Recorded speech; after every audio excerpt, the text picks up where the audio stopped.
The night wind in the California desert, carrying gravel, scraped against my face like tiny shards of glass. I gripped the hunting knife in my hand tightly. The blade still bore the dried stains of blood, a mark left when I fought to survive at the train junction. Ben's smile was still vivid in my mind, and the 3 words, "Stay alive," were etched like a brand in the deepest part of my heart.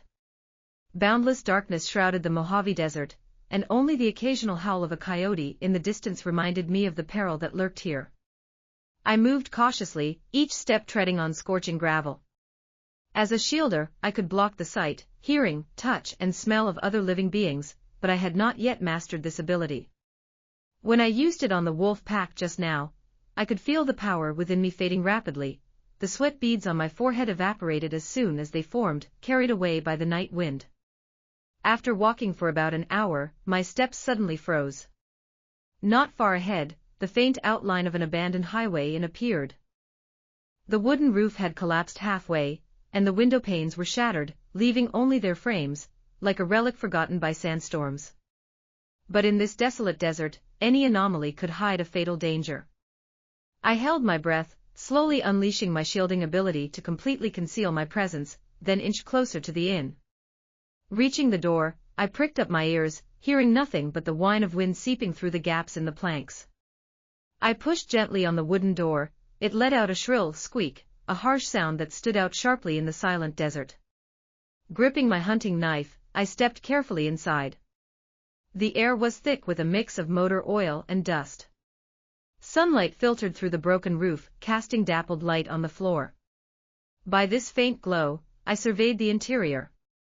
A few discarded gasoline cans were piled in the corner, and a rusted metal box sat on the old bar in the center. Just as I was about to approach the metal box, the sound of footsteps suddenly came from behind, clear clicks of leather boots on gravel. I spun around instantly, my hunting knife aimed at the newcomer. But when I saw who it was, I froze. The person wore a black cowboy duster and a clown mask similar to the one worn by the masked man on the train earlier. This mask, however, was the color of dried blood, and the smile stitched on its lips looked even more eerie. "Shielder," the masked man spoke, his voice identical to the anonymous figure from the train, tinged with a faint California accent. "I didn't expect you to adapt to your ability so quickly." I stared at him warily. "Who are you? What's really going on here?" The masked man chuckled softly. "Who I am doesn't matter. What matters is that you pass the death train trial and become a qualified ability user. But this is only the beginning. There are far more severe challenges ahead. After all, California was never a kind place." "Challenges?" I frowned. "What other challenges?" Instead of answering directly, the masked man walked to the bar and opened the rusted metal box. Inside were a map and a silver badge, engraved with the outline of Yosemite National Park. "This badge is your identification. With it, you can enter the next trial site. As for the map, it marks the location and rules of the next trial, the Redwood National Forest. Find the ancient altar at the forest center within 7 days, and place the badge on it to pass. Remember, the redwoods are full of dangers, not just mountain lions and rattlesnakes, but other ability users too. They'll do anything to survive, just as ruthless as the gangsters in Los Angeles." After studying the map, I looked up to face the masked man, only to find he had vanished, leaving behind nothing but a faint whiff of cigar smoke in the air. I clutched the badge and map tightly, my heart filled with confusion and unease. But I knew there was no turning back. I had to keep going. Ben had sacrificed his life to protect me. I had to carry on his hope, to survive and face the coming challenges. As he once said, in California, you either survive, or get swallowed by the desert. Early the next morning, I set off for Redwood National Forest, following the map's directions. The forest wasn't far from the inn, just a 3-hour drive, but I had to walk. Finding a working car in the desert was harder than climbing a mountain. After half a day's journey, I finally spotted a dense forest. Tall redwood trees soared toward the sky, sunlight filtering through their branches to cast tiny specks of light on the ground, and the air was filled with the fresh scent of pine needles. I took a deep breath and stepped into the forest. The moment I entered, a strong sense of danger washed over me, not from wild animals but from my own kind. I quickly activated my shielding ability to hide my presence, moving between the trees like a vigilant coyote. After walking for about 2 hours, the sound of fighting suddenly reached my ears, loud cracks of breaking trees, and the crackle of burning flames. I crept closer, hiding behind a thick redwood trunk, and peeked out. 2 men were battling, both wielding special abilities. One wore a UC Berkeley hoodie, and flames erupted continuously from his hands as he attacked the other man. The second man, dressed in overalls, could control trees. Thick branches sprouted from the ground to block the flames, while others lashed out at the fire wielder. "That badge is mine. You'll never take it," the fire wielder roared, his accent hinting at San Francisco. The flames from his hands grew fiercer, nearly setting the surrounding trees ablaze. "Humph, it's whoever has the skill to take it," the tree controller retorted, his voice carrying the lilt of Southern California. He summoned more branches to attack. "This is my chance to get out of this hellhole. I won't let anyone take it from me." I watched their fight, a sense of caution quietly settling in my heart.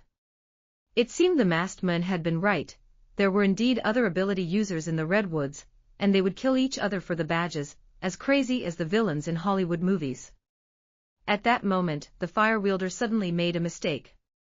His flames accidentally ignited the sleeve of his hoodie. In his panic, his defense faltered. The tree controller seized the opportunity, and a thick branch slammed into the fire wielder's chest. The man grunted, spat out a mouthful of blood, and collapsed to the ground, defeated. The tree controller smiled triumphantly and stepped forward to take the badge from the fallen man, only for a dark figure to dart out from the nearby bushes. A dagger plunged straight into his back. The tree controller spun around in shock, seeing a woman in a black leather jacket standing behind him. Her lips curved into a cold smile, and her hair was dyed the golden hue often seen on California beaches. "The mantis stalks the cicada, unaware of the oriole behind," she said, pulling out the dagger.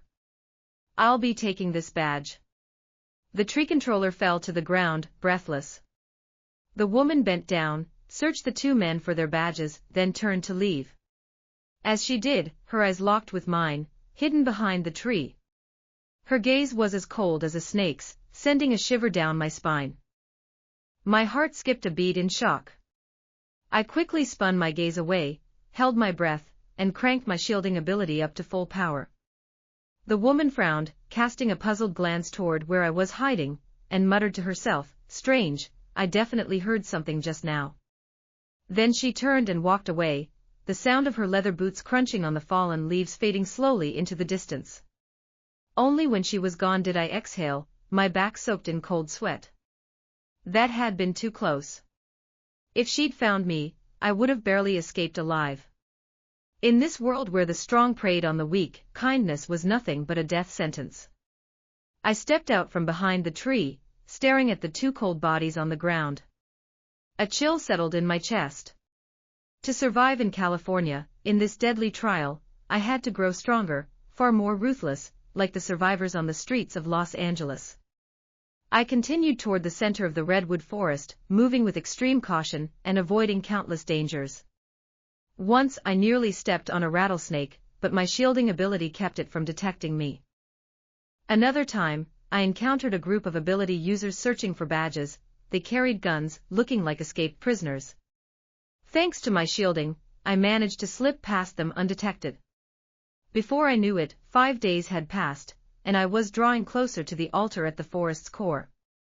That night, I found a cave to rest in. It seemed to have once been a temporary shelter for loggers, with some discarded tools inside. I built a small fire, leaned against the stone wall, and prepared to rest for the night before continuing my journey at dawn. Just as I was about to fall asleep, the sound of footsteps echoed outside the cave. I jolted awake, gripping my hunting knife and staring warily at the entrance. A man walked in, wearing a tattered denim jacket. His face was tired and scarred, and there was a California prison tattoo on his arm. When he saw me, he froze, then asked cautiously, "Who are you? What are you doing here?" Instead of answering, I countered, "You're an ability user here for the trial too." The man nodded. That's right. I'm a speeder. I can move at superhuman speed. Back when I raced on the streets of San Francisco, no one could catch me. What about you? What's your ability? I'm a shielder, I replied honestly, watching his reaction. I wasn't sure if he could be trusted, but in a place like this, having an ally was better than being alone. I can block the sight, hearing, touch, and smell of other living things. Surprise flashed in the man's eyes. A shielder. I never thought I'd meet such a rare ability user. Name's Jake. What's yours? I don't have a name. You can call me Leah, I said. In this strange world, I didn't want to reveal my true identity. After all, in California, knowing too many secrets usually spelled trouble. Jake nodded. Leah, since we're both heading for the altar, why not team up? The redwoods are too dangerous, two people together have a better chance of staying alive. Kinda like how I used to run the streets with my crew, watching each other's backs. I hesitated. Jake looked tired, but his eyes were sincere. He didn't seem like a bad person. Besides, being alone in the redwoods was far too risky. An ally might help me survive the dangers ahead. Okay, I said. Let's team up. Over the next 2 days, Jake and I traveled together toward the center of the forest.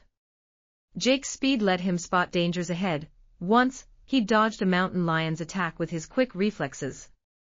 My shielding ability, meanwhile, let us hide our presence, evading the notice of other ability users.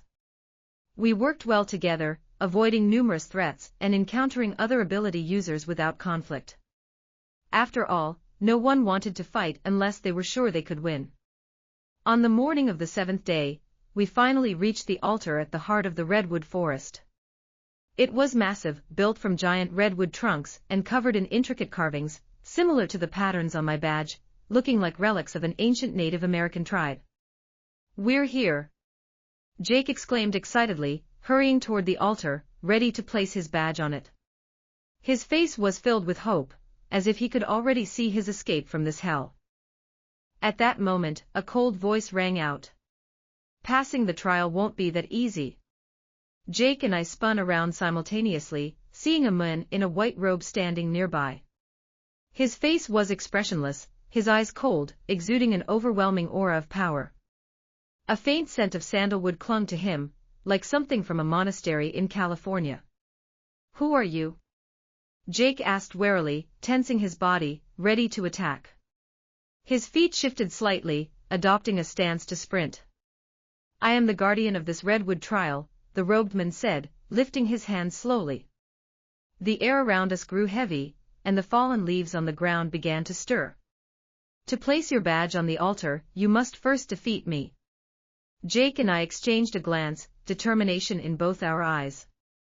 We knew this was the final challenge. Only by defeating the guardian could we pass the trial, escape this death trap, and return to a normal life in California. Jake launched the attack first. His speed was extremely fast. He turned into a dark blur and charged toward the man in the white robe, his figure darting between the trees, leaving almost afterimages in his wake. The man in the white robe let out a cold snort, swung his right hand, and an invisible barrier appeared in front of him. Jake crashed into the barrier, let out a muffled groan, was thrown backward, and slammed heavily into a redwood tree, so hard that the trunk even trembled slightly. Seeing this, I immediately activated my shielding ability, blocking the robed man's sight and hearing. Then I gripped my hunting knife and charged, my steps light, making no sound as I stepped on the leaves, like a silent cheetah. Deprived of his senses, the robed man grew flustered. He waved his hands wildly, trying to fend off my attack. I seized the opportunity, stabbing my knife toward his chest. I could hear the blade cutting through the air, and see the panic on his face. Just as the knife was about to strike, the robed man reacted suddenly. His left hand grabbed my wrist, and his right palm slammed into my chest. A powerful force surged through me. I flew backward like a broken kite, crashing to the ground. A mouthful of blood spilled from my lips, staining the leaves red. Leah! Jake roared, staggering to his feet from the ground and charging toward the man in the white robe once more. Blood was trickling from the corner of his mouth, but his eyes burned even brighter with resolve. By then, the robed man had regained his senses. He dodged Jake's attack with ease, then struck Jake's back with a palm. Jake fell to the ground, coughing up blood, his speed seemingly slowed by his injuries. The robed man looked down at us, a disdainful smile on his face. "Is that all you've got? You think you can pass the trial with such weakness? California's trials weren't made for cowards." I struggled to my feet, wiping the blood from my lips, a fierce unwillingness rising in my chest. I couldn't give up, not now. Ben was counting on me to survive, and Jake needed my help. I had to pass this trial. I still wanted to see the Golden Gate Bridge in San Francisco, the beaches of Los Angeles, all the sights I hadn't had the chance to witness in California. I took a deep breath, channeling all my remaining power into my shielding ability. I didn't just block the robed man's sight, hearing, touch and smell, I tried to block the power within him too. It was the first time I'd attempted such a feat. I could feel my strength fading rapidly, my vision growing dim. The robed man's body suddenly froze. He felt his power slipping away, a look of shock crossing his face. You can block my power. Now!" I shouted. Jake understood instantly. He ignored his pain, charging at the robed man again and throwing a punch with all his strength, his knuckles white from the force. The robed man grunted, staggering backward. I seized the moment, rushing forward and driving my hunting knife into his heart. I could feel the blade piercing his skin, muscle, and bone, and see the unwillingness and despair in his eyes. The robed man's body twitched, then went limp, collapsing to the ground. The heavy air around us lifted, returning to normal. Jake and I let out a sigh of relief, collapsing onto the ground. It took us a while to recover, but eventually we stood up and walked to the altar, placing our badges on it. The moment the badges touched the altar, it erupted in a brilliant light.